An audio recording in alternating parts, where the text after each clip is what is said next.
నీతిని అనుసరించి వారులారా నా మాట వినుడి, నా మాట వినుడి, నా బోధను హృదయమందుంచుకున్న జనులారా ఆలకించుడి, ఆలకించండి. మనుషులు పెట్టే నిందలకు భయపడకుడి, వారి దూషణ మాటలకు దిగులు పడద్దు. చాలండి. నిజంగా దేవుడు ఎంతో స్పష్టంగా మనతో మాట్లాడుతూ ఉన్నాడు. ఏమంటున్నాడంటే, నీతిని అనుసరించి వారులారా, నా బోధను హృదయమందుంచుకున్న జనులారా, మనుషులు పెట్టే నిందలకు భయపడద్దు, వారి దూషణ మాటలకు దిగులు పడద్దు. మనుషులు నమ్మదగిన వారు కాదు. తృణమానులకు మనుషులు నీకేమి చేస్తారు? నేను జ్ఞాపకము చేసుకుంటే, నేను హెచ్చించాలనుకుంటే, ఇదిగో పురుగునైనా రానుగా చేసేటటువంటి దేవుడు మనం ఆరాధిస్తున్న ఆయన. హల్లెలూయా చెప్పాలి గట్టిగా, హల్లెలూయా. అందుకే దేవుడు అంటున్నాడు, ఇదిగో మనుషులు పెట్టే నిందలకు భయపడద్దు. నీ తల్ల నిందా, నీ తండ్రి అన్నాడా, నీ మామ అన్నాడా, నీ అత్త నిందా, ఊరి జనాలు అన్నారా, బంధువులు అన్నారా, స్నేహితులు అన్నారా, ఆత్మీయులు అన్నారా, ఎవరు నేను అర్థం చేసుకోకుండా నీ మీద నిందేశారా, అయినా నువ్వు భయపడొద్దని దేవుడు అంటున్నాడు. మనుషులు పెట్టే నిందలకు భయపడొద్దు, వారి దూషణ మాటలకు దిగులు పడొద్దు. సృష్టించిన సృష్టికర్త అనేటువంటి నేనున్నాను కదా, ఎందుకు భయపడుతున్నావు? వారు నిన్ను పుట్టించలేదు, వారు నిన్ను పెంచలేదు, వారు నీకు ఆరోగ్యం ఇవ్వలేదు, వారు నిన్ను కాపాడలేదు. నేను నిన్ను కాపాడాను. ఆయన ఎలా కాపాడాడు తెలుసా? తల్లి తన బిడ్డలు మరిచిన నిన్ను మరువను, చూడుము నా అరచేతిలో నిన్ను చెక్కుకున్నాను. హల్లెలూయా. దేవుడు మనల్ని అరచేతిలో పెట్టుకొని మళ్ళీ పోషించాడు, అరచేతిలో పెట్టుకొని మళ్ళీ కాపాడారు, అరచేతిలో పెట్టుకొని మళ్ళీ ఉన్నతముగా దీవించాడు. అయితే అలాంటి దేవుణ్ణి పక్కన పెట్టి ఎవరో అన్నారని చెప్పి, వారు ఎవరో నిందించారని, ఎవరో మమ్మల్ని విమర్శిస్తున్నారని చెప్పి వాళ్ళ మాటలకు భయపడి, వాళ్ళ మాటలకు, వాళ్ళ నిందలకు, వాళ్ళ యొక్క విమర్శన మాటలకు దిగులు చెందుతూ లోక సంబంధమైన దుఃఖము కలిగి నువ్వు మరణాన్ని సంపాదించుకుంటావే తప్ప, రోగాన్ని సంపాదించుకుంటావే తప్ప, భయాన్ని, భీతిని సంపాదించుకుంటావు తప్ప, ఇదిగో నువ్వు బాగుపడవని బైబిల్ చెప్తా ఉంది. అందుకే మనుషులు పెట్టే నిందలకు భయపడొద్దు. అన్న మనుషులు పెట్టే నిందలకు భయపడకుండగా శిలోహి ప్రార్థనా మందిరములో బహుదుఃఖ క్రాంతురాలై కన్నీళ్లు విడిచి ప్రార్థన చేస్తూ ఉండగా, దేవుని పైన ఆధారపడి దేవుని దగ్గర ఆమె శ్రమను చెప్పుకున్నందువలన దేవుడు ఆమెను జ్ఞాపకము చేసుకొని, ఆమె బహుదుఃఖ క్రాంతురాలై ఆమె బహు దుఃఖపడి వేదన చెంది కన్నీళ్లు కారుస్తూ ఉంటే, దేవుడు ఆమె దైవ చిత్తానుసారమైనటువంటి దుఃఖమును చూచి దేవుడు ఆమె జీవితంలో కార్యము చేశాడు. హల్లెలూయా. మనుషుల వైపు మనము చూడకూడదు. అదే 11వ వచనాన్ని మనం చదివినట్లయితే, యెహోవా విమోచించినటువంటి వారు సంగీత నాదములతో సియోనునకు తిరిగి వచ్చెదరు, నిత్య సంతోషము వారి తలల మీద ఉండును, వారు సంతోష ఆనందము గలవారగుదురు, దుఃఖమును నిట్టూర్పును తొలగిపోవును. నేనే మిమ్మల్ని ఓదార్చువాడను. చనిపోవు నరునికి తృణమాత్రుడగు మనిషికి నువ్వు ఎందుకు భయపడుతున్నావు? నేనే నిన్ను ఓదారుస్తాను, నేనే నీ పట్ల కార్యము చేస్తాను. నేను తప్ప నీకు వేరొక దేవుడు ఉండకూడదు. హల్లెలూయా. పైన ఆకాశం అందే కానీ, భూమి అందే కానీ, భూమి కింద నీళ్ళ అందే కానీ, నేను తప్ప నీకు వేరొక దేవుడు ఉండకూడదు. నీ దేవుడు ఎవరో తెలుసా? రోషము కలిగినటువంటి వాడు. నీ దేవుడు ఎవరో తెలుసా? ఆయనకు అసాధ్యమైనది లోకములో ఏది లేదు. ఆయన ఎవరో తెలుసా? నేను సర్వశక్తి గల దేవుడు అని అంటాడు ఆయన. నేను రోషము కలిగిన దేవుడను, నేను బల పరాక్రమం కలిగిన వాడను. భూమిని సృష్టించింది నేనే, సముద్రాలను సృష్టించింది నేనే, ఆకాశమును సృష్టించింది నేనే, నక్షత్రాలను సృష్టించింది నేనే, సూర్యచంద్రులను సృష్టించింది నేనే, పక్షులను, జంతువులను, నిన్ను అన్నిటిని సృష్టించింది నేనే. కనుక నేనే నిన్ను ఓదారుస్తాను. హల్లెలూయా. నేను తప్ప నీకెవరు ఉండకూడదు. నన్ను తప్ప నువ్వు ఎవరిని ఆరాధించకూడదు. నా మాటలపైనే, నా బోధపైనే, నా పైన నీ ధ్యాస ఉండాలి. కానీ మనుషుల నిందల వైపు ఉండకూడదు, మనుషుల మాటల వైపు ఉండకూడదు. దైవ చిత్తానుసారమైన దుఃఖము కలిగి నువ్వు ఈ రాత్రి జీవిస్తే దేవుడు నిన్ను ఓదార్చి నీ పట్ల గొప్ప కార్యమును చేస్తాడు. హల్లెలూయా. చెప్పాలి గట్టిగా, హల్లెలూయా. అర్థమవుతున్న వారు గట్టిగా చేయలేపి హల్లెలూయా చెప్పండి. హల్లెలూయా. అందుకే మనుషులు పెట్టే నిందలకు భయపడొద్దండి, వారి దూషణ మాటలకు దిగులు పడొద్దు. అందుకే ఆయన బలమైనటువంటి దేవుడు. అందుకే దావీదు భక్తుడు అంటాడు, ఆకాశమందు నీ ఉండగా లోకములోనిది నాకు ఏది అక్కరలేదయ్యా. ఆకాశమందు నీవు ఉన్నావు, భూమి మీద నేనున్నాను, నీవు తప్ప నాకేం కావాలి, అన్నీ నీవే. అందుకే ఒక భక్తుడు పాట రాశాడు. ఏం పాట రాశాడు? ఏమి కావలే నాకేమి కావలే, యేసు తప్ప బ్రతుకునందు ఎవరు కావలే,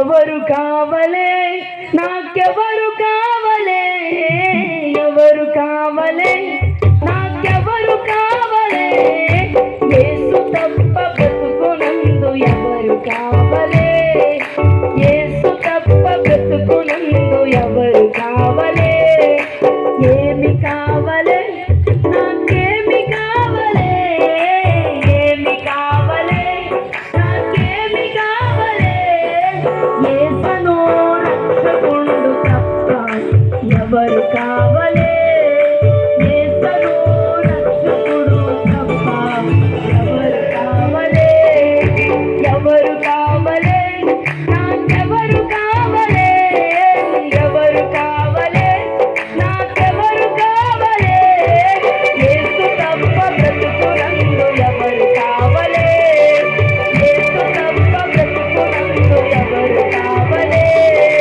ఎవరు కావలే నాకెవరు కావలే, ఎవరు కావలే నాకెవరు కావలే, యేసు తప్ప బ్రతుకునందు ఎవరు, యేసు తప్ప బ్రతుకునందు ఎవరు కావలే, యేసు తప్ప బ్రతుకునందు ఎవరు కావలే, యేసు తప్ప బ్రతుకునందు ఎవరు కావలే, యేసు తప్ప బ్రతుకునందు ఎవరు కావలే, యేసు తప్ప బ్రతుకునందు ఎవరు కావలే, యేసు తప్ప బ్రతుకునందు ఎవరు కావలే, ఏమి కావలే నాకేమి కావలే, ఏమి కావలే నాకేమి కావలే, యేసులోనే అన్నియు విమిడి ఉండగా, యేసులోనే అన్నియు విమిడి ఉండగా, యేసులోనే అన్నియు విమిడి ఉండగా, యేసులోనే అన్నియు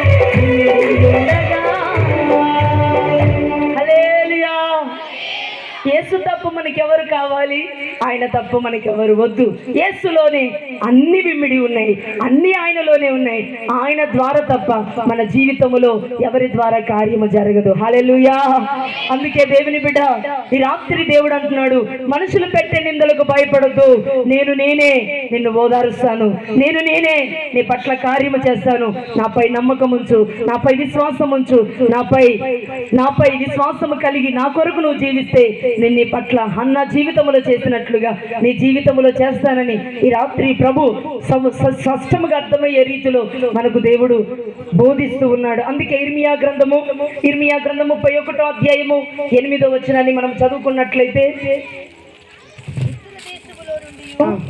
నేను వారిని రప్పించుచున్నాను, ఉత్తర దేశములో నుండి నేను వారిని రప్పించుచున్నాను, గుడ్డివారినేమి గర్భిణీలనేమి ప్రసవించు స్త్రీలనేమి భూదిగంతముల నుండి అందరిని సమకూర్చుచున్నాను, మహాసంగమై వారిక్కడికి తిరిగి వచ్చెదరు, వారు ఏడ్చుచూ వచ్చెదరు, ప్రార్థించుచుండగా నేను వారిని నడిపించుదును, వారు త్రొట్టిల్లకుండా చక్కగా పోవు బాటను నీళ్ళ కాలువల యొద్ద వారిని నడిపిస్తాను. చాలండి. ఉత్తర దేశములో నుండి కొంతమంది దిక్కులేనటువంటి వారు, గుడ్డివారు, కుంటివారు, గర్భిణీ స్త్రీలు, ప్రసవించు స్త్రీలు యెహోవా దేవునిపైనే ఆధారపడి దేవునిపైనే విశ్వాసం ఉంచి ఏడ్చుచు తమ బాధను చెప్పుకుంటూ తమ వేదన చెప్పుకుంటూ దిక్కులేనటువంటి వీరు దేవుని దగ్గరికి ఏడుస్తూ వస్తున్నారంట, దుఃఖపడుతూ వస్తున్నట్లుగా మనము చూస్తూ ఉన్నాం. అదే 9వ వచనంలో చూసినట్లయితే, వారు ఏడ్చుచూ వచ్చెదరు, వారు ప్రార్థించుచుండగా నేను వారిని నడిపించును, వారు త్రొట్టిల్లకుండగా చక్కగా పోవు బాటలు నేను వారిని నడిపిస్తాను. హల్లెలూయా. నిజంగా కుంటివారిని, గుడ్డివారిని మనము చాలా హీనంగా చూస్తాం, కానీ కుంటివారిని, గుడ్డివారిని దేవుడే పుట్టించాడు. వాళ్ళని ఎవరినైనా విమర్శిస్తే, వాళ్ళని ఎవరైనా అంటే వాళ్ళు బాధపడతారు, దేవునికి మొరపెడతారు. నిజంగా కుంటివాణ్ణి కానీ గుడ్డివానికి కానీ మనము ఎప్పుడు దూషించకూడదు, వాళ్ళని ఎప్పుడు మనము హేళన చేసి మాట్లాడకూడదు. వాళ్ళ పక్షముగా దేవుడు ఉంటాడు. హల్లెలూయా. అందుకే వీళ్ళు యెహోవా నీవే మా దిక్కని ఏడ్చుచు దుఃఖపడుతూ దేవుని దగ్గరికి వస్తారంట. దేవుడు వారిపై జాలిపడి వారిపై కృప చూపి వారిని చక్కగా పోవు బాటలో వారిని నడిపిస్తాడంట. హల్లెలూయా. అందుకే 13వ వచనాన్ని మనము చదివినట్లయితే వారి దుఃఖమునకు ప్రతిగా సంతోషమునిచ్చి వారిని ఆదరిస్తాను, విచారమును కొట్టివేసి నేను వారికి ఆనందాన్ని కలుగు చేస్తాను. నిజంగా కుంటివారు గుడ్డివారికి ఎవరైనా మనం ఏదైనా అంటే బాధపడతారు, కానీ దేవుని పైన ఆధారపడి వాళ్ళు కన్నీళ్లు కార్చి దేవుని దగ్గరగా ప్రార్థన చేస్తేనంట వారి దుఃఖమును తొలగించి వారి విచారమును కొట్టివేసి వారిని ఆదరించి వారికి ఆనందాన్ని కలుగు చేసి వారిని ఉన్నతమైన కృపతో నింపుతాడంట. హల్లెలూయా. నిజంగా చూసి చూడనట్లుగా ఉండే దేవుడు కాదు మనం ఆరాధిస్తున్న దేవుడు. దుఃఖములో ఉన్నటువంటి వారిని, కన్నీళ్లు కారుస్తున్నటువంటి వారిని, శ్రమలో ఉన్నటువంటి వారిని, దేవుని కొరకు బ్రతుకుతున్నటువంటి వారిని మర్చిపోయేటటువంటి దేవుడు కాదు, ఆదరించే దేవుడు, మనల్ని బోధార్చే దేవుడు, మనకు ఆనందాన్ని కలుగు చేసే దేవుడని ఈ రాత్రి దేవుడు మనతో మాట్లాడుతూ ఉన్నాడు. అందుకే దేవుడు ఎంత విలువైనటువంటి వాడు, దేవుడు ఎంత ప్రేమ కలిగినటువంటి వాడు మనం అర్థం చేసుకోవాలి. అందుకే దైవ చిత్తానుసారమైనటువంటి దుఃఖము కలిగి నువ్వు దేవుని సన్నిధిలో మొరపెట్టాలి.